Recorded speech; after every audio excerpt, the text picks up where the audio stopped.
Sigue la meditación de Jeremías y del Evangelio de Mateo. Tenemos que recordar el tema que veníamos hablando, ¿no es cierto? El trasfondo de esto es, desde el punto de vista antropológico, la libertad. Como tenemos libertad, tenemos decisión. No somos una especie de marioneta de Dios. Dios no tiene un comando con el cual nos hace actuar autómatamente, sino que nosotros tenemos raciocinio y tenemos libertad. Y por otro lado, la fe nos tiene que hacer creer que Dios puede actuar en el mundo. De hecho actúa. La gran actuación de Dios en el mundo es la encarnación del Verbo, pero que no es el sistema habitual de actuación. Entonces nosotros tenemos que ir descubriendo los signos de los tiempos, poniendo nuestras prioridades y nuestras actuaciones, y sobre todo la confianza de nuestra vida, de nuestra existencia, aquello que nos motiva y nos impulsa a vivir y seguir hacia adelante.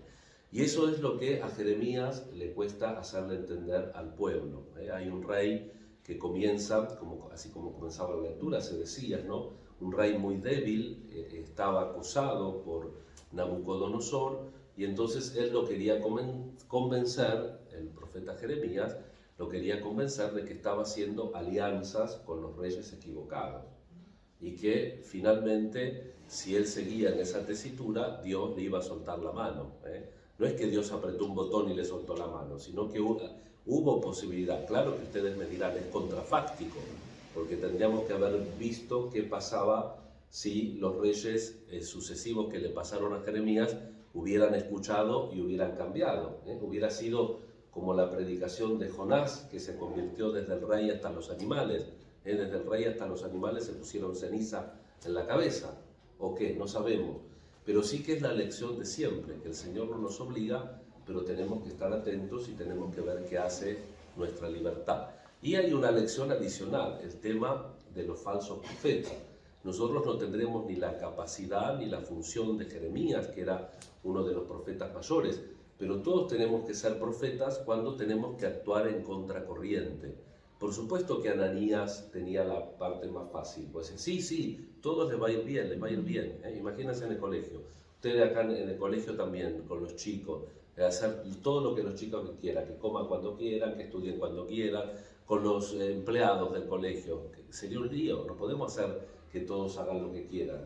Por eso, habitualmente, los falsos profetas son los profetas de bondades, de facilidades. Y pues no es que para ser un verdadero profeta uno necesariamente tiene que anunciar calamidades. Porque por otro lado, si uno ve claramente, las calamidades no son obligatorias, dependen si nosotros estamos caminando en esa dirección. Dice, mire, si usted sigue caminando ahí va a caer en el pozo. Entonces, una persona sensata, ¿qué hace? Trata de cambiar de dirección. Ahora, si sigo caminando y me caigo al pozo, ya se me avisó, no es que me obligaron, yo solo fui ahí, a ese lugar. Y esa es la gran tarea del profeta auténtico con el profeta falso. Y Jeremías, que es un profeta auténtico, tiene que luchar. Y él también es respetuoso, porque va con su cepo de madera caminando por la ciudad encorvado, y viene el otro y le rompe el cepo y dice, no, Dios dice que va a estar todo bárbaro, está todo bárbaro. Y el otro se va a la casa, porque dice, igual sí, el Dios le cambió de opinión y se lo dijo. Pero cuando vuelve, el Dios le vuelve a hablar a Jeremías y dice, no, anda a decirle que yo no lo mandé. Y no solo que van a caer bajo Nabucodonosor, sino que él en este año se va a morir. Y así termina la lectura.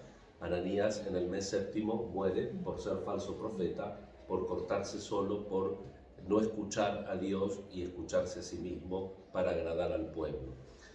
En el Evangelio tenemos la multiplicación de los panes. 6 veces nos narran los Evangelios la multiplicación de los panes. 2 también en este Evangelio de Mateo.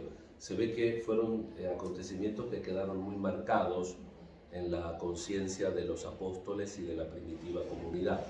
Y es interesante porque acá vemos los 2 elementos que mencionábamos, ¿no es cierto? Por un lado, vemos el milagro, Dios, Jesús, que multiplica los panes. Y por otro lado, el compartir. Jesús no quiere educar mal, entonces vamos a darle de comer a la gente. Primero trata de que asuman la responsabilidad, denles de comer ustedes. No tenemos, bueno, ¿qué hay? Bueno, traigan lo que hay. A partir de lo que hay, a partir de lo que compartan y del servicio, porque mandan a organizar los grupos, manda a servir y manda a recoger lo que sobra. Es decir, Dios hace milagros y uno tiene que tener esa conciencia, pero nunca reemplazando nuestra actividad. Nosotros siempre en algo tenemos que colaborar y tenemos que bien usar nuestra libertad. Y por último, vamos más o menos por 5 minutos, tenemos a San Alfonso María de Ligorio, que es patrono de los moralistas. Mi primer estudio de posgrado fue moral. Lo que pasa es que en Europa no se podía celebrar porque el 1 de agosto no había ni el gato, por el calor y no se celebraba. Pero San Alfonso murió un 1 de agosto a la hora del Ángelus. Nació a finales del siglo XVII y vivió durante el siglo XVIII. Su mayor parte de la acción fue después de 1710 hasta 1780 y algo, donde muere. Él es de una familia napolitano, nació y murió en Nápoles, abogado, muy buen abogado. Lo que pasa es que era muy confiado y después de haber defendido a un personaje muy importante, que seguramente cuando lo nombre lo van a haber conocido, a un Orsini, cuando defiende a uno, le hacen firmar un documento como medio que lo implican. Y él medio como que se va a la casa y se replantea toda su vida. En ese replanteo dice, voy a hacer un retiro espiritual. ¿Y a qué convento va? A los lazaristas. Entonces hace un retiro espiritual con los lazaristas, lo preparan para la confirmación, se confirma y eso reaviva nuestra fe. Estamos en 1722. Y en 1723 va, evidentemente que lo aprendió de los padres lazaristas, va a trabajar al Hospital Central de Nápoles, donde había muchos necesitados, pensemos en los hospitales de 1700, ¿no? Si ahora a veces están medio mugrientos, pensemos en 1700. Bueno, él se dedica a trabajar ahí y ahí recibe la inspiración, la vocación. Pero después no entra a los lazaristas, entró con los del oratorio.